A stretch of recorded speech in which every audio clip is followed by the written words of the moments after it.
कुछ घरों में डॉक्टर साहबा जो बेटी है ना, कोई एक बेटी या एक बच्चा, हाँ, उसको कंप्रोमाइज करना पड़ता है। सही। कि वालिदैन की जो ध्यान रखना है, उनकी केयर टेक, उनका ख्याल रखना, उनके हेल्थ चैलेंजेस, मैंने कई ऐसे घर देखे हैं, मैं समझता हूँ ये जुल्म, ये तो बहुत बड़ी ज्यादती है। हाँ, सारी जिम्मेदारी एक बच्चे ना पे चाहते वो बंदा बच्चा अपने आप को कह रहा होता है कि मजहबी तौर पे महसूस करता है जी मैंने बड़ा सवाब कमाया, बिल्कुल गलत है। हाँ, ये कोई सवाब नहीं है।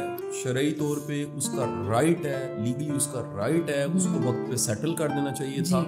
फिर आप उसके बाद देखते हैं कि कैसे इसको मैनेज करना है। कि मुमकिन है जो आपका दामाद आया, आप उसके साथ रहने की कोशिश करें या मैनेज करें, लेकिन ये तो तवक्कल के बिल्कुल खिलाफ है। मुझे ये कोई तवक्कल वाली बात नहीं लगती कि आप इतने इनसिक्योर हैं और इतने डरे हुए हैं, माँ बाप इतने डरे हुए हैं कि आप कह रहे हैं कि अगर ये भी हमने इसकी भी शादी कर दी तो फिर हमारा ध्यान रखने वाला कोई भी नहीं रहेगा। हाँ, दिस इज सेल्फिशनेस। ये सेल्फिशनेस की बात है। और मैं आपको बता दूं कि मैंने ये चैलेंज जिस भी घर में देखा है वहाँ बेबरकती देखी है।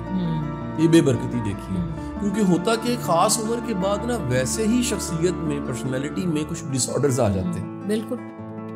इंसान की फितरती जो नीड है ना, वो साथी है, कंपेनियन है, साथ है। और जब वो नहीं मिलता तो ना चाहते उसके अंदर एक घुटन आती है, उसके अंदर एक डिप्रेशन आता है।